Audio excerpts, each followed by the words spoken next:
Hi, I'm Mike DeRosa. Welcome to another edition of Urban Explorer. Today we're going to talk about one of New York City's most wonderful attractions, the Highline. What is it? What's it doing here? Did they just build this thing out of nowhere? Or was it always here? How did they come up with this very awesome idea? So you might have some questions, and that's why I'm here. So let's take a look at the Highline and see what we can find out. Come on.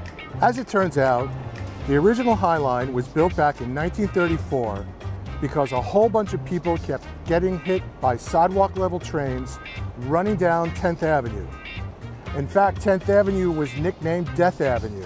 The Highline is now a 1.5-mile long elevated linear park, greenway, and rail trail created on a former New York Central Railroad spur on the lower west side of the city. It runs from just below 14th Street up to just beyond 34th Street.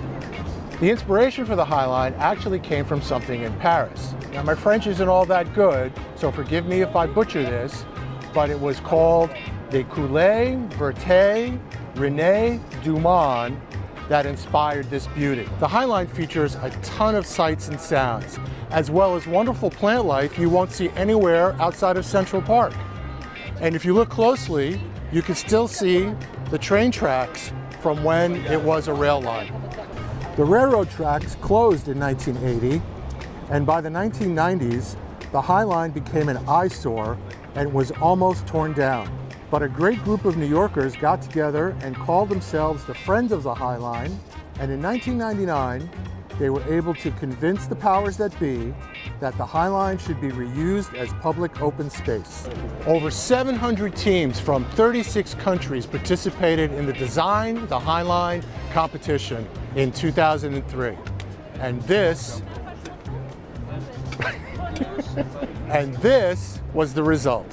What you see today is the winning design, of course, but there were some other interesting ideas that didn't make the cut.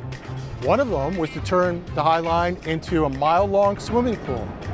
While that sounds pretty cool, if I know New Yorkers, I can assure you that what you see today is a much better design. I love taking in all this architecture along the Highline, and there's something very special about knowing that all of this was once just a bunch of abandoned train tracks running back and forth.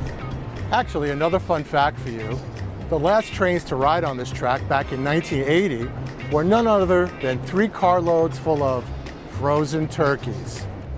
I'm Mike DeRosa. See you next time on another edition of Urban Explorer.